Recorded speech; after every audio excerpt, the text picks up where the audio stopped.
Bapak, Ibu, Suster, Saudara-saudari yang terkasih di dalam Tuhan. Bacaan hari ini sungguh menguatkan kita. Tetapi lebih lagi mengajak kita untuk bertanya dalam kedalaman batin kita yang paling dalam. Sejauh dan sedalam apakah pengenalan kita akan Tuhan? Apakah Tuhan itu cuma sebuah retorika? Sebuah teori, sebuah ajaran. Cuma kita yang bisa menjawab pertanyaan ini. Karena berdasarkan jawaban kita akan pertanyaan ini, lalu kita bisa melihat sejauh mana Tuhan itu sungguh-sungguh Tuhan bagi kita. Biasa kalau kita suka sekali membuat kegiatan-kegiatan keagamaan dengan orang-orang terkenal. Semakin dia terkenal, semakin kita ingin dia hadir dalam kegiatan-kegiatan keagamaan kita. Dan semakin terkenal dia, semakin sulit untuk menghubungi dia. Karena dia sudah punya jadwal yang ketat. Dan betapa bangganya kita ketika kita bisa menghadirkan orang terkenal. Orang yang punya panggung, orang yang banyak pengikut dan followernya. Dan kita merasa begitu hebat. Kita sudah begitu luar biasa. Apalagi ketika kegiatan itu mampu mendatangkan ribuan orang. Mampu membuat pendengarnya terperangah dengan mulut menguap. Terheran-heran. Sampai bisa-bisa lalat masuk dalam mulutnya. Pertanyaannya. Sesudah semuanya itu. Ketika kita mendengar orang-orang seperti ini berbicara. Adakah sesuatu yang berubah dalam hidup kita? Adakah sesuatu yang menggugah kita? Apakah kata-katanya itu yang sudah dia habiskan waktu, energi, tenaga, bahkan uang untuk datang ke hadapan Bapak, Ibu, Saudara-saudari? Apakah kata-katanya itu mampu memperbarui hidupmu? Kalau itu mampu, lalu kegiatan itu sungguh amat berarti. Tetapi kalau tidak, kegiatan itu cuma ramai-ramai. Banyak kemuritan kita, agama kita itu sekedar ramai-ramai. Relasi kita dengan Tuhan itu ramai-ramai yang membuat kita senang. Selama semuanya penuh diberkati, relasi kita dengan Tuhan itu indah, penuh kemesraan. Selalu ada waktu bagi kita untuk mendengarkan dia, untuk cita-cita dengan dia. Dan mewartakan dia betapa hebatnya dia bagiku. Karena dia, saya merasa begitu diberkati. Tapi begitu salib datang, begitu sesuatu terjadi dalam hidup kita, betapa sering kita marah kepada Tuhan. Betapa sering kita menuduh seolah-olah Tuhan tidak peduli dengan kita. Bahkan membuat kita marah dan tidak mau datang ke altar perjamuan Tuhan. Altar yang tadinya begitu ramai kita kunjungi. Altar yang selalu kita kunjungi setiap minggu, kalau bisa setiap hari. Dan kalau bisa tidur di depan altar. Sekarang altar itu membuat kita menyebalkan kita. Sehingga belum dapat berkat banyak kali. Kita sudah ngeloyor pergi. Doa kita penuh marah. Kadang malas berdoa dan malas tahu. Makanya penting sekali untuk tahu sedalam apa. Dengan begitu banyak khotbah renungan setiap minggu yang kita dengarkan. Dengan begitu banyak kegiatan-kegiatan kita, partisipasi kita dalam KRK, dalam doa-doa, mau sel, mau apa saja. Sudahkah itu membuat kita semakin menyadari bahwa kita itu anak-anak Tuhan. Dan karena itu saya tidak akan gentar dan takut akan apapun yang terjadi dalam hidupku. Saya akan bisa tidur nyenyak di atas perahu di tengah gelombang yang menghempas dan ingin menenggelamkan kapalku. Karena saya tahu Tuhan besertaku. Makanya pertanyaan Yesus itu amat penting kepada Petrus. Jangan-jangan Petrus sekian lama bergaul dengan Yesus. Dia cuma punya relasi dengan Yesus itu berdasarkan impresi. Banyak kali kita lihat kita punya relasi dengan orang karena impresi kita baik. Karena saya lihat dia, kayaknya dia orang baik dah. Saya dengar orang bilang, dia orang baik. Saya percaya. Atau kayaknya orangnya kok kayaknya kasar. Dan orang-orang bilang memang dia kasar. Benarkah demikian? Pernahkah kita tinggal bersama dengan dia? Pernahkah kita duduk tidur dalam satu atap dengan dia? Kadang-kala orang yang tidak kita kenal sama sekali tiba-tiba berbicara, mengumbar gosip, bercerita macam-macam tentang diri kita. Padahal dia kita tidak kenal. Mungkin pernah kenal, pernah makan bersama. Tetapi apakah karena makan bersama satu kali itu, lalu kita bisa mengatakan bahwa kita sudah mengenal orang itu secara totalitas? Suami istri yang bertahun-tahun tinggal bersama-sama, bertahun-tahun menghabiskan waktu. Kadang-kala di usia tuanya, kadang mereka bilang, saya tidak kenal kau lagi. Kok kau bisa begini sih? Saya tidak kenal. Kau selama ini begini-begini, kok tiba-tiba kau begini? Kau tuh, kok bisa ya? Pada dia. Inilah yang Yesus lagi tanya kepada para rasul. Saya ini dari pengalaman kita bersama ini, sudahkah kamu mengambil suatu kesimpulan siapakah saya? Makanya Yesus bilang, ya gampang kita bilang, engkaulah Mesias, putra Allah yang hidup. Engkaulah Allah, engkaulah putra Allah. Yesuslah Tuhanku, Yesuslah Rajaku, Yesuslah bentengku, Yesuslah kokohku, Yesuslah benteng pertahananku. Macam-macam kita ngomong. Benarkah demikian?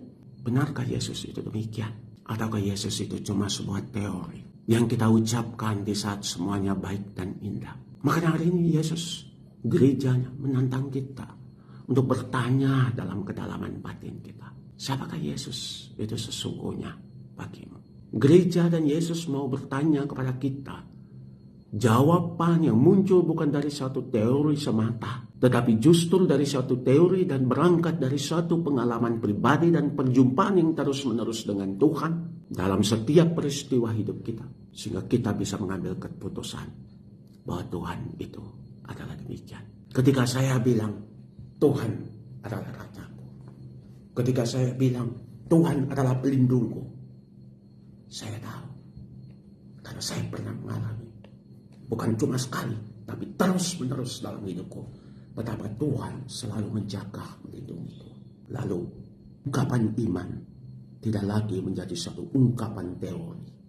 Tetapi iman itu bukan lagi satu teori, tapi iman yang muncul dari satu pengalaman pribadi kita dengan Tuhan. Dan ketika kita sudah punya pengalaman pribadi itu dengan Tuhan, lalu apa saja yang terjadi dalam hidup kita, kita akan tenang. Petrus punya pengalaman yang luar biasa dengan Yesus. Pengalaman yang membuat dia teguh. Pengalaman bagaimana dia pernah satu kali gagal menyangkal Yesus. Bukan menyangkal Yesus, mengatakan bahwa dia tidak kenal Tuhan Yesus. Padahal dia sangat kenal.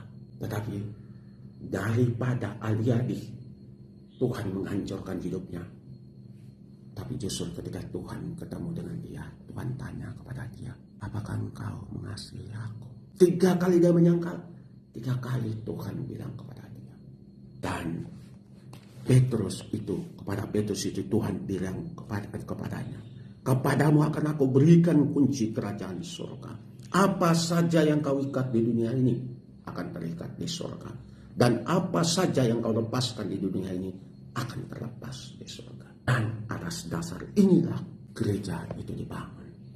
Gereja itu dibangun bukan berdasarkan teori, tapi berdasarkan pengalaman-pengalaman hidup dari tahun ke tahun, dari ratusan tahun dan berabad-abad lamanya.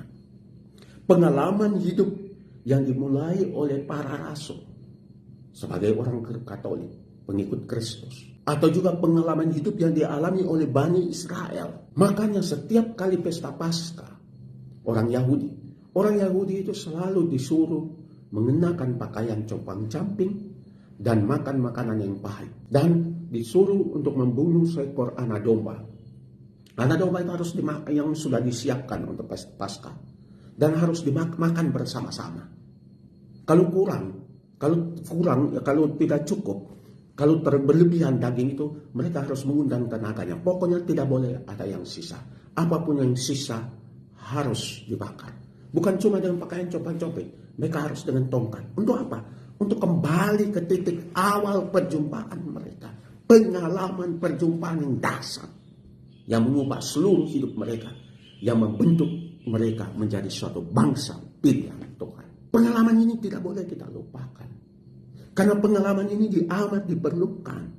Lebih-lebih di saat kita mengalami goncangan dalam hidup kita.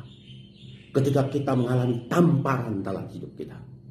Ketika kita mengalami kehancuran dari image kita yang palsu. Kita memerlukan itu.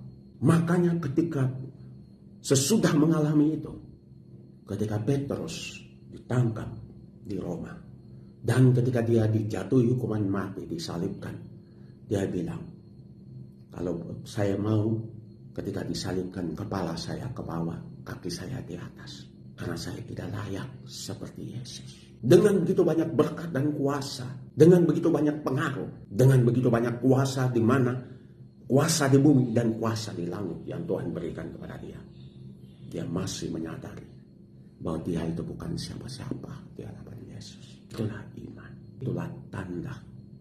Makanya dalam bacaan pertama itu, bacaan yang amat indah, bacaan yang berkisah tentang perjuangan Bani Israel. Bagaimana Tuhan akan mengubah hidup Bani Israel.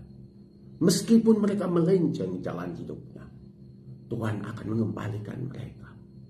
Meskipun bangsa ini akan hancur, diperas, yang tidak baik, yang lain-lain akan mati, cuma tinggal segelintir orang. Tapi dari yang segelintir itu, Tuhan akan menjadikan suatu bangsa yang besar kembali. Tuhan cuma minta mereka tidak pernah lupa akan kasih setia Tuhan. Bapak Ibu, saudara-saudari yang terkasih dalam Tuhan. Kitab suci itu bukanlah sebuah kitab teori. Makanya jangan kasih renungan apapun tentang teori. Tapi kitab suci itu berisikan tentang pengalaman hidup. Pengalaman perjumpaan orang-orang dengan Tuhan. Dan bagaimana mereka dalam kerapuhan mereka datang kepada Tuhan.